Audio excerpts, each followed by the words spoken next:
বিধ্বস্ত রাষ্ট্র ভঙ্গুর অর্থনীতি নিয়ে দেশ পরিচালনা শুরু করলেও শিগগিরই ঘুরে দাঁড়াবার আশা করছেন স্থানীয় সরকার মন্ত্রী মির্জা ফখরুল ইসলাম আলমগীর। দুপুরে রাজধানীর আগারগাঁওয়ে স্থানীয় সরকার প্রকৌশল অধিদপ্তর আয়োজিত অনুষ্ঠানে তিনি কথা বলেন। আন্তর্জাতিক নারী দিবস উপলক্ষে শ্রেষ্ঠ আত্মনির্ভরশীল নারী সম্মাননা প্রদান অনুষ্ঠানে মন্ত্রী আরও বলেন, একটি পরিবর্তিত পরিস্থিতির মধ্য দিয়ে জনগণের কল্যাণের জন্য ম্যান্ডেট পেয়েছে বিএনপি। নির্বাচনী প্রতিশ্রুতিতেও নারীর ক্ষমতায়নে বিশেষ গুরুত্ব দিয়েছেন তারা। মির্জা ফখরুল বলেন, তারেক রহমান বেশ কয়েকটি পরিবর্তনের কথা বলেছেন। প্রথম ঢাকায় নেমে যে প্ল্যানের কথা বলেছিলেন সেগুলো ধাপে ধাপে বাস্তবায়ন শুরু করেছেন তিনি।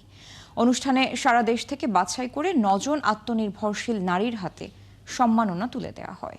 এবার আমাদের প্রধানমন্ত্রী ঘোষণা করেছেন যে তিনি স্নাতকোত্তর পর্যন্ত অর্থাৎ গ্রাজুয়েশন পর্যন্ত মেয়েদের কোনো খরচ দিতে হবে না লেখাপড়ার জন্য। এগুলো যুগান্তকারী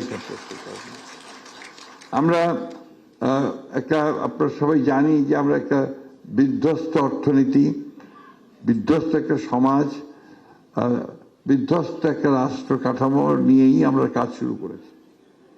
আমরা অত্যন্ত আশাবাদী যে আমরা এই ধ্বংসস্তূপের মধ্যে দাঁড়িয়েই আমরা আমাদের ভবিষ্যৎ প্রজন্মের জন্য আমরা একটা সুন্দর একটা বাসভূমি নির্মাণের ভিত্তি নির্মাণ করতে সক্ষম হব।